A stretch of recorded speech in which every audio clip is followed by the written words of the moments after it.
homeless do have mental health issues, and our answer to mental health issues nowadays is jail. So when they closed all of the mental hospitals, everybody was going to jail. Or if you're homeless, you really don't have a chance to, number one, get a home, number two, get the mental help you might need. I think if we opened the mental hospitals and put people in there and started to figuring out their problems, we'd have a lot less homelessness, and we'd, of course, would create jobs by having mental hospitals open again. And a lot of the things that we're going through right now as far as the community, right? Because I know a lot of people, mental health affects everyone. Like they always give a lot of attention to the LGBT community, which is okay, but LGBT doesn't affect everyone. Mental illness does. Why do we give so much attention to the LGBT and not mental illness? Not that LGBT is not important, don't get me wrong. I'm just saying that our emphasis on that should be more emphasis on the mental health issue. Addressing the structural issue. Thank you so much, Rick. I participated, Bankole, yesterday at Wayne State University School of Social Work in a community forum on mental health concerning law enforcement. We had the head of the Diaz, the head of the police union there. Right. This was convened by Police Commissioner Willie Burton. We had a judge there. We had the folks from Wayne County there. And we were addressing that issue of mental health. As you know, many of the clinics and facilities were closed down under the administration of John Engler, who's been rewarded with the presidency of Michigan State University. And, you know, we have to fight as a community for those facilities, and it will help protect our police and community and ensure treatment rather than have them go to the largest community mental health treatment facility in Wayne County, and that's the Wayne County Jail. Right. Let's go to D. Where no treatment is available. D has a question or comment. Yes, my comment is a person who went to and who was a participant in the 1968 Poor People's March in the original resurrection of the city. I had the opportunity, and I don't want to really call it an opportunity, to work with homeless and people who were affected by abject poverty. Right. And during that particular period of time, you couldn't find in that area, and I don't know whether or not this is prevalent right now, whereas in people who did not have homes, the police refused to arrest them simply because they were homeless. And that's a problem also. Would you respond to that? Well, I guess what the caller is saying, thank you, D, is that the jails were being used for shelter and treatment and to be fed.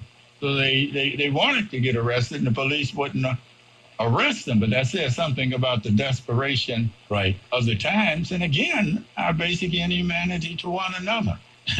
You know, Nelson Mandela called it man's inhumanity to man. 313-778-7600, 313-778-7600 is the number to call and chime in. We're discussing the 5-year anniversary of Pope Francis, the head of the Catholic Church's 1.2 billion congregation. Pope Francis has become this era's most powerful voice against poverty and economic inequality. Our roundtable, Father Norman Thomas from Sacred Heart Church in Detroit, a progressive voice in theology. The Reverend Georgia Hale from Plymouth United Church of Christ, a fortress of liberation theology in this city, as well as political analyst and commentator on this program, Sam Riddle. We had a caller on the line. Council member Roy McAllister was on the line, right? Okay, council member, you can call back. We were handing over a challenge to City Council. Will you put today aside a week for the homeless and the poor? If Francis, at the apex of the Vatican, could invite 4,000 homeless people, and not only that, he hires a barber once a month who comes to the Vatican and gives a haircut to homeless people. I mean, Sister Simone Campbell from Network, the Catholic Social Justice Program group in Washington, just told us that. I didn't know that. I mean, that's quite remarkable, Reverend Hill. It is. It's very remarkable. And as I was stating before, we get to participate in this rotating homeless shelter program. And I just want to say, I want to give a shout out to Cass Community United Methodist Church, the Reverend Faith Fowler, because that is where this program begins. And that's one of the things that we do. And we have our spa night begin to participate, like churches all over the metropolitan area. We have our guests come in and we cut hair and we, do fingernails. And there's something very wonderful about being able to make people happy and bring that smile on their faces. And I think what the Pope understands is that there are some things that we can do that can be very kind and can be very merciful. But I think Mr. Riddle has made an excellent point, or maybe it was, it's Father Thomas. I'm sure he agrees.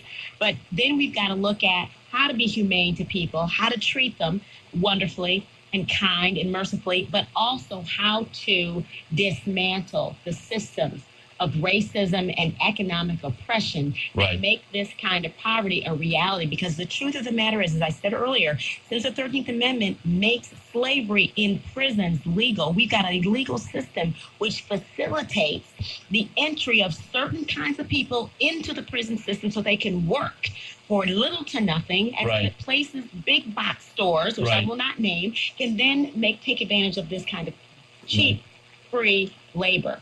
So this is a system of economic oppression that we really got. So you got to fight on both ends. You got to be kind and compassionate to people. You got to break down our own hard hearts, and then we have to work assiduously to dismantle these together. Let me do this. Since you're talking about prisons, Reverend Hill, let's go to Philadelphia.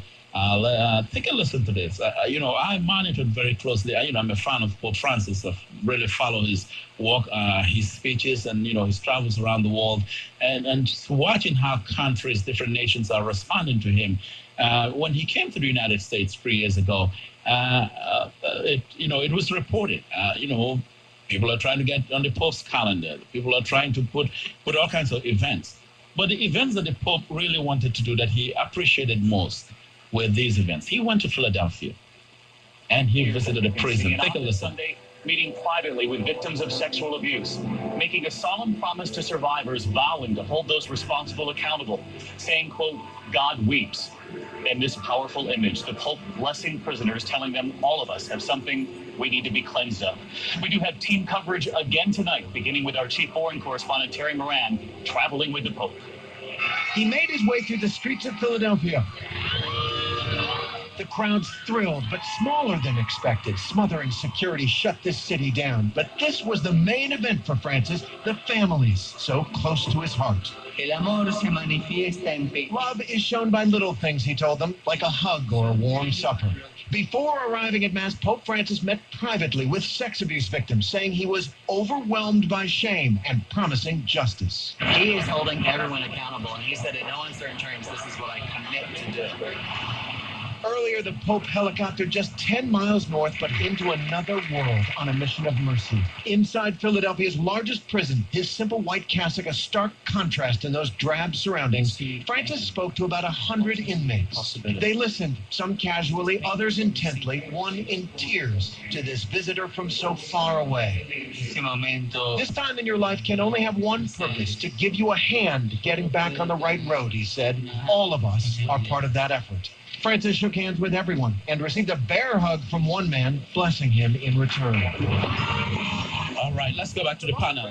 Pope Francis went to Philadelphia's largest prison, met with 100 inmates, and had a conversation with them, spent a lot of time in there. We have not seen, a religious leader of this stature who has done that. And these are the kinds of things that Pope Francis, I'm sure, given what he's done, finds to be memorable in his visits, though. Yeah, and what's significant, think of the jostling that was taking place amongst the power elite, with advanced people, trying to line up a date with the Pope. Just a photo op with the Pope. I mean, the power elite, millionaires, maybe billionaires, who wanted just a simple selfie with the Pope. They didn't get it because the Pope chose the least of us, those in prison. He visited those in prison. Spent a lot of time in that prison. Where else is that written? Right. Visit those. But not only that was, because I watched the entire visit. When he visited a prison, Sam, he forced the media to they followed him. They had to do a live coverage from the prison itself, which is something that normally the media doesn't do. That's my point. Instead of photo ops with the power elite, the mainstream media had to get him inside the prison. Listening to the least of us, Right. those in prison, those who are scorned. Yeah. Then, Reverend Hill, your take. The, Oh, well- the image of it, of the Pope in Philadelphia's largest prison, meeting with 100 inmates, not 1 or 2, but 100 inmates. And, you know, it's one thing to come in and say, well, okay, I'm going to meet with inmates. I'll just meet 1 or 2 or 3 and meet with them quickly. But he went in and met with 100 inmates, and it was not a get in, get out. This was an entire session. I watched it on TV. It was live. It was covered live on all the networks. I wish I had seen that, but I have been in several prisons, not that many, Right. but I understand what it means to have somebody come, like somebody like the Pope. I think I can understand a little bit about what it might mean to have somebody come and to bless you. Right. You know, so Jesus said, "Blessed are the poor."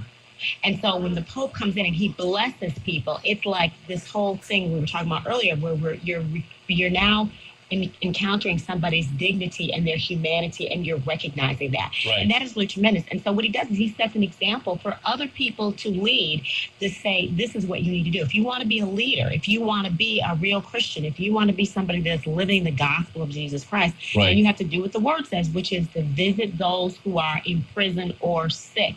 Right. So it's a tremendous image of what it means to be a man or a woman of God.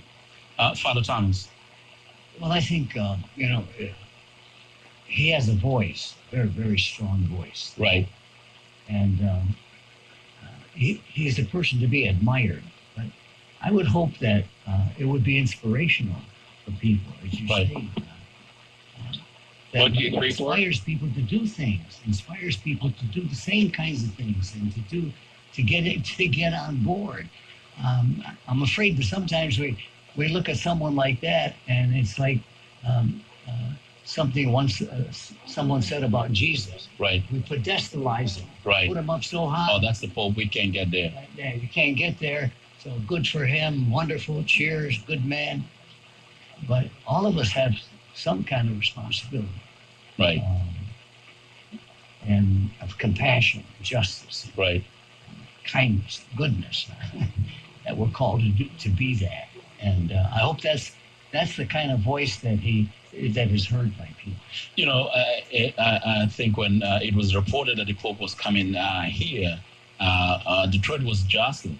That in fact this would be one of the cities that the Pope would visit. And, Mayor Duggan went on the record, and then the folks were thinking that the Pope would come here. But I'm kind of wondering, though, if the Pope were to visit Detroit, this is the largest poverty city of any major city in the nation. This city embodies a lot of the things that the Pope talks about. What that visit would look like. And would the Pope come with some sort of an urgent call on city leaders to step up? Would he come and say, look, you're not doing enough for poor people. You're not doing enough for homeless people. You don't even have a homeless day week in this city, given the level of destitution that is so evident in this city. Well, I can tell you one thing, petty politics would not determine what the Pope did or who he met with or didn't. And understand, visiting a prison, there was one other person of high stature who visited prisons too. That was President Barack Obama. That's right, he did. He became the first president, right. You haven't seen a president do that. Right, Ever. right. Well, there's another justice here who visited prison. And we've never seen a Michigan Supreme Court justice visited prison before, Richard Bernstein. So, Reverend Hill,